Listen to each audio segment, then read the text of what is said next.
Beijing, China. It's just after nightfall in the year 1908. A mysterious group leaves the Forbidden City. Servants, mounted imperial guards, the palace chamberlain. It's an official escort plus security detail. But they're not taking someone out of the city. They're on a mission to bring someone back. They travel north until they arrive at a red-gated mansion, the home of Prince Chun. He is not expecting visitors, but the imperial procession is not here for him. They're looking for his 2-year-old son. The little boy is afraid of the strangers and hides in a cupboard.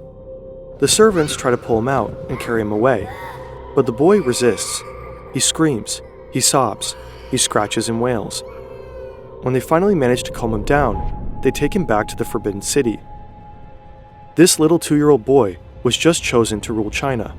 His name is Puyi.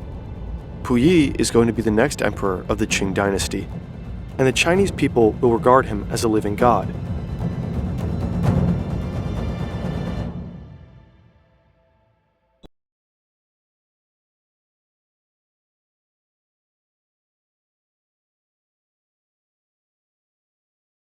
This video is largely based on the excellent book, The Last Emperor by Edward Beer. Find the link in the description.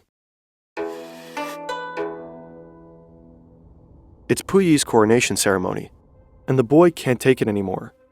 For what seems like an eternity, they paraded before him. Strange men speaking strange words, ministers, palace guard officers, other officials. They approach and perform a ritual bow, kneeling 3 times and touching their heads against the ground 9 times. A kowtow. Each man pledges his allegiance, words that mean nothing to the young boy. To the 2-year-old, it's incomprehensible and frightening. The one person who could soothe him, who would calm him down and make him feel safe, isn't there. His wet nurse. Puyi is not allowed to see his mother, and Nurse Wang is her replacement. She plays with him, breastfeeds him, sleeps next to him. She's his main comfort and favorite companion. But she has been excluded from the ceremony. Puyi begins to fidget. Also, he's cold. The hall is freezing. He tells his father, Prince Chun, that he wants to go home. Then he starts crying. Prince Chun is desperate. No occasion could be more important than this. It must go well. He tries to soothe his son, saying that it'll be over soon. Those words may have comforted Puyi. To the palace staff who overhear them, though, they sound like a grim prophecy, not only about the emperor's reign, but about the fate of the Qing dynasty itself.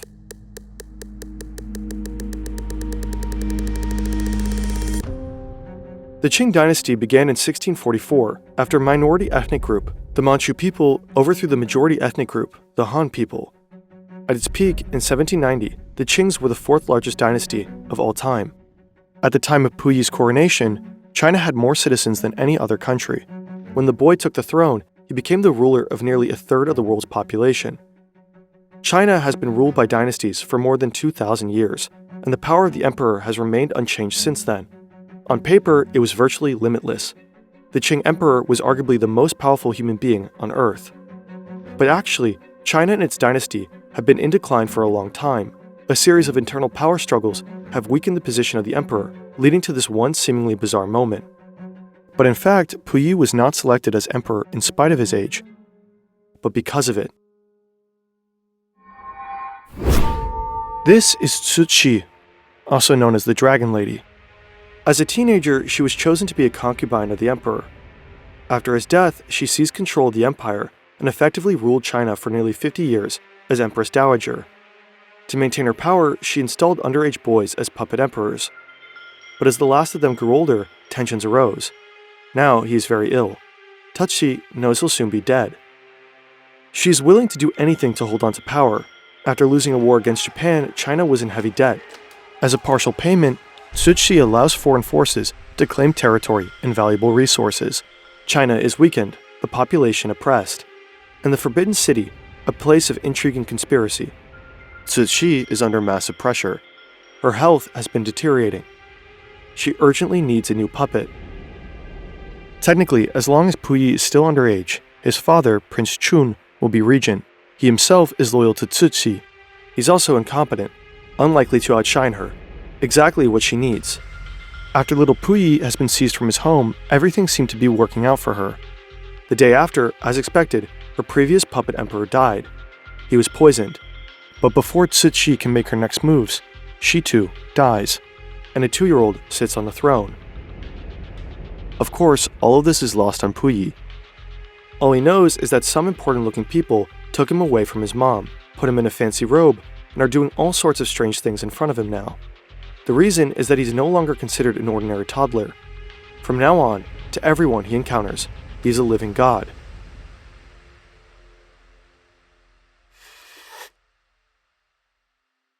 Three years later, Puyi is 5 years old now, and this is what a typical day of his might have looked like.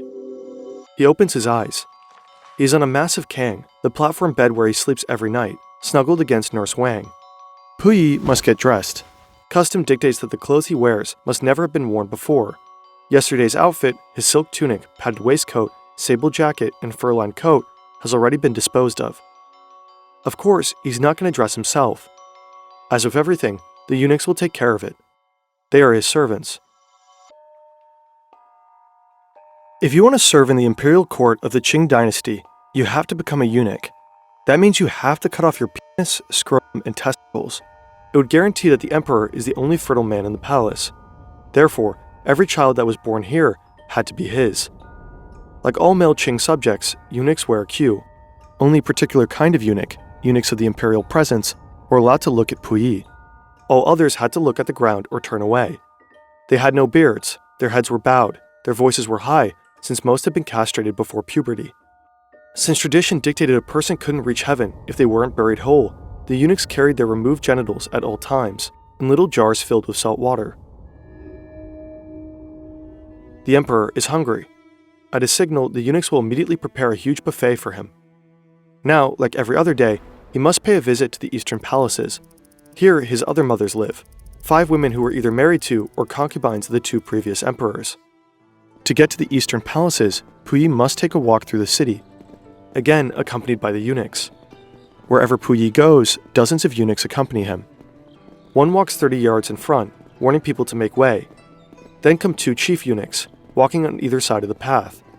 Then, about 2 feet behind, the center of the procession, Puyi himself. He is walking, and 2 junior eunuchs attend him on either side. Then come eunuchs of the imperial presence, carrying clothing, parasols, a canopy. Then more eunuchs still, carrying boxes of cakes and delicacies. Then eunuchs of the imperial dispensary, and finally, at the rear, eunuchs carrying chamber pots and commodes. If, along the way, Puyi realizes he needs to use the toilet, the eunuchs will be there, rushing forward with a chamber pot, and then rushing away with it to inspect the outcome. Puyi arrives. According to ritual, each mother asks after Puyi's health, though whether they care is less clear. Long Yu, for her part, believes little boys should be kept in good health by half-starving them. She holds considerable power over Puyi. She is the widow of Guangshu, Puyi's poisoned predecessor. She is Prince Chun's co-regent. In a few years, she will banish Puyi's beloved Nurse Wang, not even allowing her to say goodbye. Though Puyi hates all of his mothers, he has a special hatred for Long Yu. On the way back, Puyi is in a bad mood. Suddenly, he makes a decision. 2 of the eunuchs offended him. It's not clear how, but either way, he wants them to be flogged. The 2 offending eunuchs are made to expose their bottoms. 2 other eunuchs come forward, holding sticks. The eunuchs are beaten on the spot. Puyi watches, and there's delight in his eyes. Back at the Hall of Supreme Harmony, he listens as court officials drone on and on. They speak of matters of state, providing information incomprehensible to the little boy. They come with documents, each requiring the seal of the emperor. He applies the seal again and again and again, under the supervision of his tutors and the palace chamberlain. It's bewildering and terribly boring. As regent, Prince Chun holds the real power and makes the real decisions. But the seal must be applied by the hand of the emperor. At last, after hours of talk and ceremony, Puyi is free. He wants to be entertained. There's no real friend to play with, but the eunuchs are not only his servants, but also his entertainers. One of his favorite eunuchs puts on a puppet show. Puyi loves it, and he comes up with an idea. He wants to reward the puppet master with a cake. But before presenting the gift, he asks Nurse Wang to fill it with sharp pieces of metal. He tells her that he wants to see what the eunuch looks like when he eats it. Wang manages to convince him to fill the cake with dried beans instead. Now, Puyi asks for his air gun. He's looking for a practice target and chooses the eunuchs. But shooting eunuchs is only fun for so long. He's bored again. He sees a piece of dirt on the floor. He points at it and tells one of the eunuchs, "Eat that for me.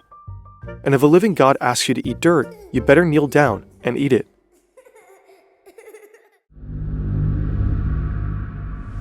At night is when the little boy feels safest, curled up in the arms of Nurse Wang.